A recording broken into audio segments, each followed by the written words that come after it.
தமிழ் மக்களுக்கு வணக்கம். ஸ்டாலினுடைய பிறந்தநாள். ஏற்கனவே நான் இந்த பிறந்தநாள் அப்படின்னு சொல்லிட்டு நீ எல்லாம் எதுக்கு பிறக்கணும், நீ எல்லாம் ஏன் பிறந்த அப்படின்னு நம்மெல்லாம் கேட்டுட்டு இருக்கோம் அப்படின்னு சொல்லி அதை கழுவி ஊற்றியாச்சு, அதை முடிச்சு விட்டுருவோம். ஆனால் ஸ்டாலினுடைய பிறந்தநாளில் நடந்த சம்பவம் அப்படின்றத தான் நம்ம பார்க்கணும்.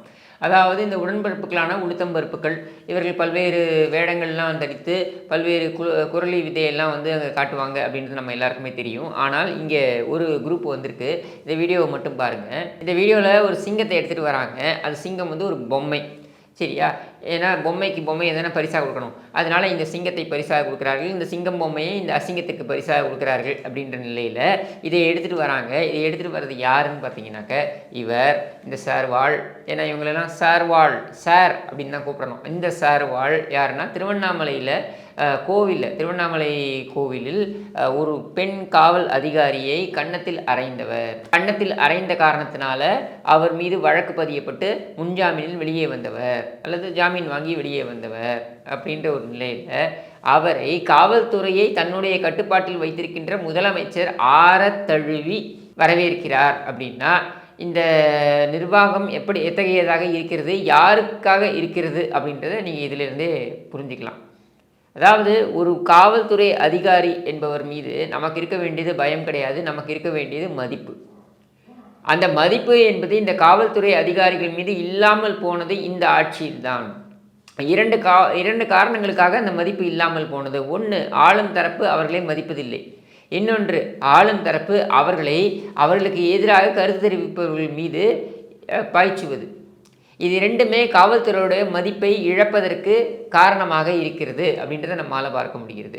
இப்போ கூட சமீபத்தில் ஒரு சம்பவத்தில் அண்ணா பல்கலைக்கழகம் யார் அந்த சார் என்கிற அந்த சம்பவத்தில் பார்த்திங்கனாக்கா ஆணையர், காவல்துறை ஆணையர் அவர்களுக்கு மிகப்பெரிய கண்டிப்பை நீதிமன்றமே கொடுத்திருக்கிறது அப்படின்றத நம்மளால் பார்க்க முடிந்தது. அப்போது இங்கே ஒரு திறம்பட செயல்படக்கூடிய ஒரு காவல்துறை அதிகாரி, எல்லோருக்குமே நல்ல பரிச்சயமான ஒரு அதிகாரி, ஆனால் அவரே இந்த மாதிரி குட்டு வாங்குகிறார் நீதிமன்றத்திலிருந்து என்றால் இது ஆட்சியாளர்களுடைய இசைவுக்கு ஏற்றார் போல அவர் ஆட வேண்டிய நிலைக்கு தள்ளப்பட்டதனால்தான் அப்படின்றத நம்மளால் மறுக்க முடியாது. இப்போது இங்கே ஒரு பெண் காவல்துறை அதிகாரியை கன்னத்தில் ஒருத்தன் தைரியமாக போய் அறையிறான் அப்படின்னா அவன் எந்த அளவிற்கு அவன் அந்த கட்சி அதிகாரம்ங்கிற அந்த போதை அவன் மனதுக்குள்ளே இறங்கி இருக்கணும். என்னை யாரும் கேள்வி கேட்க முடியாதுன்ற நிலை தானே இது இந்த ஆட்சி ஆரம்பத்திலிருந்தே இருந்து வருகிறது. உதாரணத்துக்கு கனிமொழி அவங்க தலைமையை தாங்கி நடத்திய அந்த மகளிர் அணி கூட்டத்திலேயே ஒரு பெண் காவல் அதிகாரி மீது பாலியல் ரீதியான தாக்குதல் நடைபெற்று அந்த தாக்குதலுக்கு அவங்க போய் கம்ப்ளைண்ட் கொடுத்து அந்த கம்ப்ளைண்ட்டே அவங்க வாபஸ் வாங்க வைக்கக்கூடிய அளவிற்கு இந்த நிர்பந்தம் இருந்திருக்கிறது. அப்படின்னா இங்கே காவலர்களுக்கு எந்த விதமான பாதுகாப்பும் இல்லை அப்படின்றது ஊர்ஜிதமாகுதுல்ல. ஒருத்தன் வெட்ட வெளியில் இத்தனை மக்கள் பார்க்கின்ற ஒரு இடத்துல எல்லோருக்கு எதிராகவும் ஒரு பெண் காவல்துறை அதிகாரியை அறைந்திருக்கிறான் கன்னத்தில் அப்படின்னா அவனை ஆரத்தழுவி இந்த முதலமைச்சர் வரவேற்பார் என்றால், கேவலம் ஒரு சிங்கம் பொம்மைக்காக வரவேற்பார் என்றால் இவர் எப்படிப்பட்ட ஒரு அசிங்கம் பிடித்த ஒரு தலைவராக இருப்பார் அப்படின்றத உங்களுடைய எண்ண ஓட்டத்திற்கே நான் விட்டுறேன். இதுதான் இன்றைய நிலை. காவல்துறை செல்லரித்து போயிருக்கிறது. நீங்கள் ஒரு திருவண்ணாமலையில் ஒரு இன்ஸ்பெக்டரை கன்னத்தில் அறைந்தவன் இன்றைக்கி முதலமைச்சரை அநாயசமாக சந்திக்க முடியுது. ஒரு பெண் மீது பாலியல் தாக்குதலை நடத்தக்கூடியவன் அந்த பெண் அதிகாரி மீது பாலியல் தாக்குதலை நடத்தக்கூடியவன் அதை ரொம்ப எளிதாக அந்த பெண்ணை வாபஸ் வாங்கு அப்படின்னு சொல்ல வைக்க முடியுது. 2 பொறுக்கிகள் அங்கே திமுகவுடைய மாவட்ட செயலாளர்கள் அல்லது அந்த பதவியில் இருக்கக்கூடிய 2 பொறுக்கிகள் அவர்கள் சண்டை போட்டு கொண்டார்கள் என்ற ஒரே காரணத்திற்காக, யார் இந்த KN நேருவும் இந்த அன்பில் மகேஷும் அந்த திருச்சி சிவாவும் இவர்கள் எல்லோரும் சண்டை போட்டு கொண்டார்கள் என்ற ஒரே காரணத்திற்காக அங்கே ஒரு காவல் நிலையத்திற்குள்ளேயே நுழைந்து பெண் காவல் அதிகாரியுடைய கால் உடைக்கப்பட்டது. அப்படின்னா இது என்ன மாதிரியான நிர்வாகம்? இதை சொல்லி கொண்டிருக்கும் பொழுதே நான் ஏற்கனவே பதிவு பண்ணியிருக்கேன், பல்வேறு வீடியோக்களில் பதிவு பண்ணியிருக்கேன், திரும்ப பதிவு பண்ணுறேன். ஏன்னா மக்களுடைய மறதி என்பது மிகப்பெரிய வியாதியாக இங்கே இருக்கிறது என்ற காரணத்தினால இதை திரும்ப பதிவு பண்ணுறேன். ஒரு பெண் காவல்துறை அதிகாரி அவங்களுடைய போலீஸ் ஸ்டேஷனே நடந்து போகிறாங்க, அவங்களுடைய சீருடைய இருக்கும் பொழுதே அவருடைய செயின் பறிக்கப்படுகிறது. இன்னொரு பெண் காவல்துறை அதிகாரி மீது பாலியல் தாக்குதல் நடைபெறுகிறது. இதெல்லாம் 2 வாரங்களுக்கு முன்னர் நடந்த சம்பவங்கள், ஒரே நாளில் நடந்த சம்பவங்கள். அப்போ இந்த காவல்துறை செல்லரித்து போயிருக்கிறதுன்னு எடுத்துக்கலாமா? இப்போ என்னுடைய அடுத்த சந்தேகம் என்னவாக இருக்க முடியும் அப்படின்னா, நீங்கள் சமீபத்தில் 3 நாட்களுக்கு முன்னர் சீமானுடைய வீட்டிற்குள் ஒரு நோட்டீஸை காவல்துறை அதிகாரி ஒரு நோட்டீஸை ஒட்டினார், அதை வந்து கிழித்தார் அப்படின்ற ஒரே காரணத்திற்காக அந்த நோட்டீஸை அந்த நபர் கிழிக்கலை. இருந்தாலும் அத்துமீறி அவருடைய வீட்டிற்குள் நுழைந்து கிட்டத்தட்ட 25 ஆண்டு காலம் எல்லை பாதுகாப்பில் இருந்த ஒரு இராணுவ வீரர் மீது நீங்கள் தாக்குதல் நடத்துகிறீங்க. அதுவும் என்ன சொல்லி நடத்துகிறீங்க? போலீஸ் மேலேயே கை வைப்பியா அப்படின்னு நடத்துகிறீங்க. தாக்குதல் நடத்தி அவர் மீது கொலை சதி செய்தார், கொலை முயற்சி அப்படின்னு சொல்லி நீங்கள் வந்து வழக்கு போடுறீங்க அவர் மேலே. அப்படின்னா இங்கே பகிரங்கமாக எல்லோர் முன்னாலும் கன்னத்திலேயே அறைந்திருக்கிறார் ஒரு நபர்.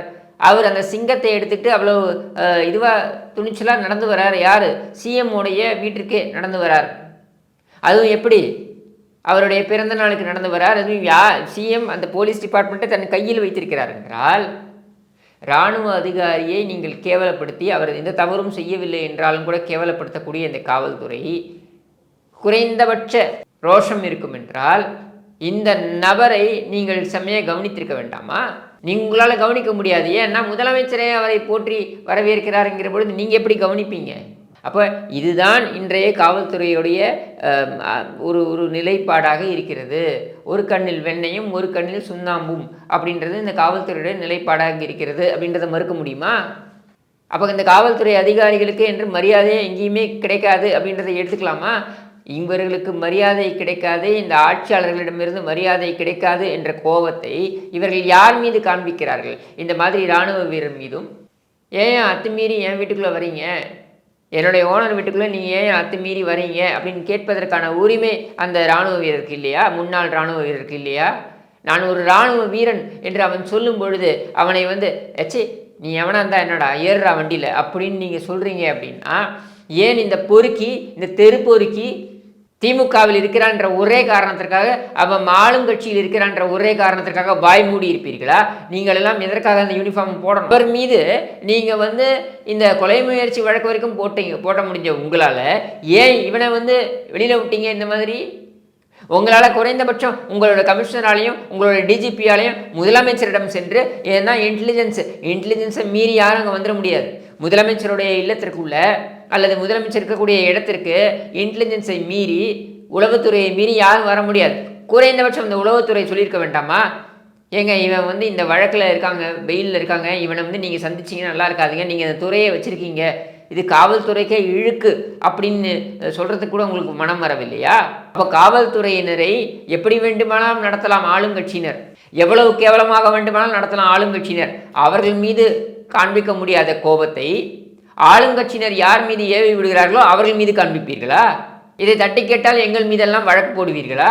இது காவல்துறைக்கே ஒரு மரியாதை சேர்க்கக்கூடிய ஒரு விஷயமாக இருக்கிறதா? மதிப்பு கூட்டக்கூடிய விஷயமாக இருக்கிறதா? இது ஒருதலை பட்சமாக இல்லையா? இப்படியா இந்த காவல்துறை செயல்பட்டு இருக்கிறது? கடந்த ஆட்சி காலத்தில் யாராக இருந்தாலும் அவர்கள் மீது நடவடிக்கை அப்படி இருந்தது தானே இந்த காவல்துறை. அப்படி இருந்த காவல்துறையை எங்கே கொண்டு வந்து நிறுத்தி இருக்கிறார்கள் இந்த கட்சியினர்? அதுவும் இவன் என்ன இந்த கட்சிக்காக அப்படியே நேர்மையாக இருந்து இந்த மக்களுக்கு நன்மை செய்து சமூக சேவையில் ஈடுபட்டு இவன் வந்து இந்த கட்சியில் இருக்கானா? ஒன்றும் கிடையாது. இவன் ஒரு புறம்போக்கு, ஒரு சராசரி திமுக பொறுக்கி. இந்த சராசரி திமுக பொறுக்கி ஒரு காவல்துறை பெண் அதிகாரியை கன்னத்தில் அரைஞ்சிருக்கான் அப்படின்ற நிலையில் அவன் மேலே உங்களுக்கு அந்த கோபம் வரவே இல்லையா? ஏன் வரல? இன்னும் வெக்கக்கேடு என்னன்னா, விட்டா அவனுக்கு 2 காவல்துறை அதிகாரிகளை பாதுகாப்பு கொடுப்பாங்க இவங்க. அப்புறம் என்ன டிபார்ட்மெண்ட்டுன்னு கம்பீரமாக சொல்லிக்கிட்டு இருக்கீங்க? அசிங்கமா இல்லையா உங்களுக்கு? இந்த கேள்வியை மக்கள் முன்னால் நான் வைக்கிறேன்.